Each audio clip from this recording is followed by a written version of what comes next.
अब अगली बड़ी खबर आपको बता रहे हैं राजस्थान से। राजस्थान में पूर्व सीएम वसुंधरा राजे को पार्टी की ओर से एक बड़ा झटका लगा है। राजस्थान बीजेपी ने अपनी नई चुनाव प्रबंधन समिति और संकल्प समिति का गठन किया है और देखिए ऐलान किया है नारायण पंचारिया समिति के अध्यक्ष होंगे, लेकिन इन दोनों ही समितियों में वसुंधरा राजे का नाम नहीं है। अर्जुन राम मेघवाल संकल्प समिति के अध्यक्ष बनाए गए हैं, लेकिन चुनाव की बात करें या मैनिफेस्टो कमेटी की बात करें तो उसमें वसुंधरा राजे का नाम शामिल नहीं है, उन्हें जगह नहीं दी गई है। संकल्प समिति यानी मैनिफेस्टो के अध्यक्ष अर्जुन राम मेघवाल होंगे। राष्ट्रीय अध्यक्ष जेपी नड्डा के निर्देश पर प्रदेश अध्यक्ष सीपी जोशी ने इन समितियों की घोषणा की है। चुनाव के लिए चुनाव प्रबंधन समिति बहुत ही महत्वपूर्ण होती है। आज राष्ट्रीय अध्यक्ष जी के अनुमति से प्रदेश अध्यक्ष ने चुनाव प्रबंधन समिति की घोषणा की है और राजस्थान में भारतीय जनता पार्टी का बहुत पुराना संगठन है, अनुभवी लोग हैं, इसलिए चुनाव प्रबंधन समिति में नारायण पंचारिया जी से लेकर के जो हमारे लखावत जी हैं, भजन लाल जी हैं, राजवेंद्र राठौर, उनको रखा गया है और भारतीय जनता पार्टी राजस्थान में बहुत प्रचंड और सुदृढ़ रूप से चुनाव लड़ने जा रही है और यह मान के चलिए कि भारतीय जनता पार्टी का राजस्थान में ऐतिहासिक विजय हासिल होने वाला है और कांग्रेस का सुपड़ा साफ होगा। और मेरे सहयोगी राजस्थान से केजे श्रीवास्तव जुड़ रहे हैं। केजे, इतनी महत्वपूर्ण समितियां बनाई गई हैं, सभी की नजर राजस्थान चुनाव पर है और वसुंधरा राजे इन समितियों में शामिल नहीं, ऐसा क्यों?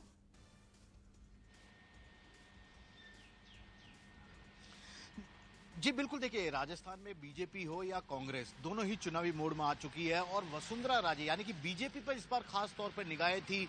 बीजेपी ने पहले ही दिन ही साफ कर दिया था कि इस बार वह वसुंधरा राजे के चेहरे को या किसी भी पार्टी के अपने नेता के चेहरे को राजस्थान से आगे नहीं लाएगी। पीएम मोदी के चेहरे पर लड़ा जाएगा, उनके 9 साल के कामकाज के लिहाज से लड़ा जाएगा।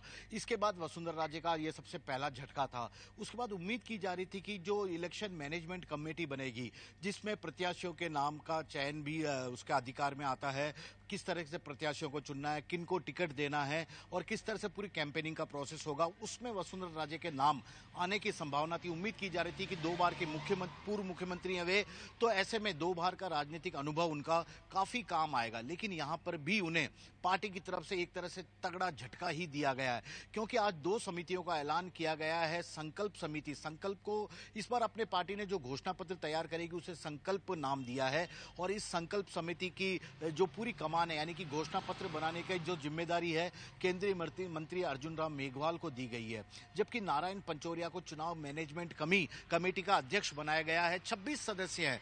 वसुंधरा राजे गुट के केवल 2-3 लोग ही इन समितियों में शामिल है और खास बात तो यह भी है कि अब वसुंधरा राजे का राजनीतिक भविष्य का क्या होगा। क्या वे चुनाव प्रचार उसी तरह सक्रिय रूप से करेंगी जैसा कि पिछले 2 चुनाव में वे लगातार करती आई हैं?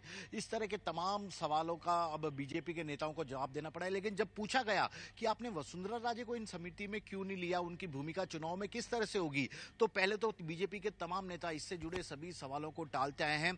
बाद में उन्होंने ये कहा कि चुनाव मैनिफेस्टो कमेटी का या चुनाव प्रबंध कमेटी जो है उसका काम है कि डे टू डे चुनाव से जुड़ी गतिविधियों पर कामकाज करना और वसुंधरा राजे पार्टी की राष्ट्रीय उपाध्यक्ष हैं। हर रोज पार्टी दफ्तर में आकर नेताओं के साथ मिलकर वे इस तरह की बैठक नहीं कर पाएंगी अपनी व्यस्तता के चलते। इसी कारण किसी दूसरे लोगों को जिम्मेदारी दी गई है जो इसमें निपुणता रखते हैं। तो कुल मिलाकर वसुंधरा राजे और उनके गुट के लिए जबरदस्त राजनीतिक झटका इसे माना जा सकता है और सबकी निगाहें अब इसी बात पर है कि वसुंधरा राजे अब चुनाव में किस तरह की भूमिका में नजर आएंगी।